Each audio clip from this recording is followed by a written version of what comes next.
Hello friends, Manjusha cooking and ব্লগসের আর একটা রেসিপিতে আপনাদের সবাইকে স্বাগত।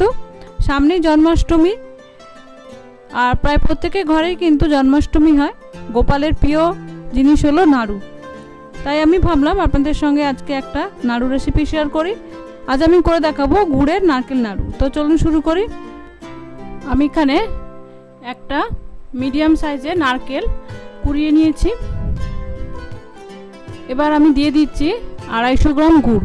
মোটামুটি একটা মিডিয়াম সাইজ নারকেলে 250 গুড় মতো লাগে।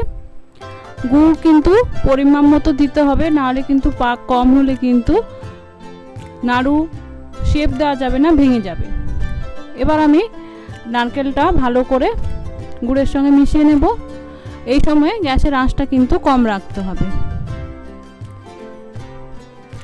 দেখুন ভালো করে মিশিয়ে নিয়েছি।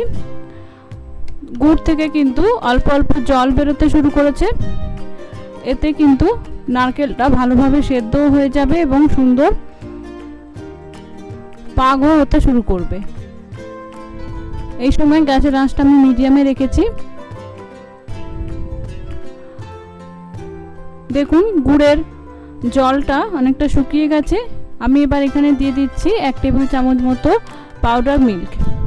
এটা অপশনাল, আপনারা চাইলে দিতে পারেন, নাহলে স্কিপও করতে পারেন, তবে দিলে টেস্ট খুব ভালো হয়। তাই আমি 1 টেবিল চামচ মতো গুঁড়ো দুধ দিলাম। এবার গুঁড়ো দুধটা আমি ভালো করে মিশিয়ে নেব।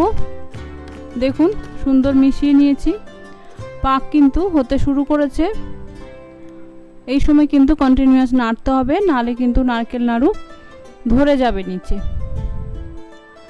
নারকেল এবং গুড়ের পরিমাণ কিন্তু আমি বারবার বলছি ঠিকঠাক দিতে হবে, নাহলে কিন্তু নাড়ু ঠিকঠাক শেপ আসবে না, খুলে যাবে। দেখুন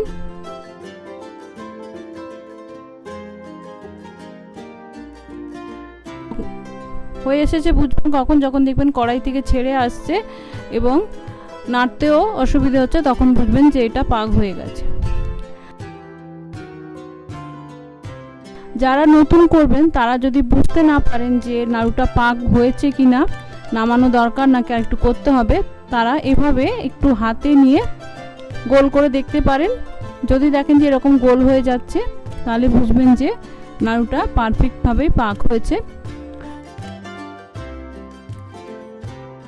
দেখুন গোল হয়ে যাচ্ছে। এবার এটা আমি নামিয়ে নেব।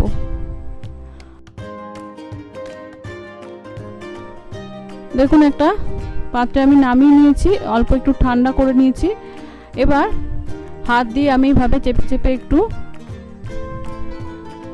মেখে নেব।